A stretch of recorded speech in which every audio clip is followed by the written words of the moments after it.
حضرات گرامی، ہمیں کوشش کرنی چاہیے کہ راتوں کو نہ جاگیں، جلدی سو جائیں اور صبح کو جلدی اٹھیں، ورکنگ کریں، اپنے کاروبار کی طرف دھیان دیں، اس کے بارے میں غور کریں اور اس میں جو ہے وہ چینج لائیں، اس کو آگے بڑھانے کی کوشش کریں، ورائٹی دیں اور پبلک ڈیلنگ کریں اور لوگوں کے ساتھ روابط بنائیں۔ اللہ تعالیٰ نے بہت ہی زیادہ پوٹینشیل رکھا ہماری قوم میں، اور ایک دوسرے کے ساتھ جب ہم تعاون کریں گے تو آگے بڑھیں گے۔ جب ہم دوسرے کا فائدہ سوچیں گے تو اللہ تعالیٰ ہمارا فائدہ سوچے گا۔ حدیث مبارکہ ہے کہ جو شخص اپنے مومن بھائی کی بہتری کے لیے مصروف رہتا ہے،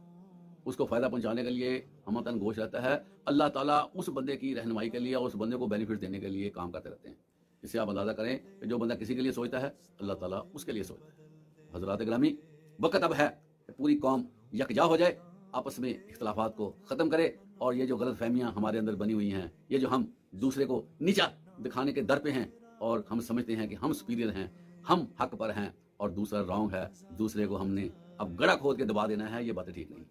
سب کا ملک ہے محترم حضرات، یہ ملک ہمارا ہے، سب کو جینے کا حق دیجیے اور اس قدر اختلاف میں نہ چلے جائیے کہ حالات ہمارے ہاتھ سے نکل جائیں۔ کیا کھانا ہے، کیا پینا ہے، انسان کی کتنی ضروریات ہیں، تو انسان کو اپنے کنٹرول میں رہ لے گا تو اچھا رہے گا، وغیرہ پھر اور لوگ بھی فائدہ اٹھانے کے لیے کھڑے ہوتے ہیں۔ تو جتنا ہم محبت رکھیں گے، جتنا ایک دوسرے کے ساتھ تعلق رکھیں گے، اللہ تعالیٰ بھی خوش ہوگا۔ وَاعْتَصِمُوا بِحَبْلِ اللَّهِ جَمِيعًا وَلَا تَفَرَّقُوا، اور تم اللہ کی رسی کو مضبوطی سے تھامے رکھو اور تفرقہ میں نہ پڑو۔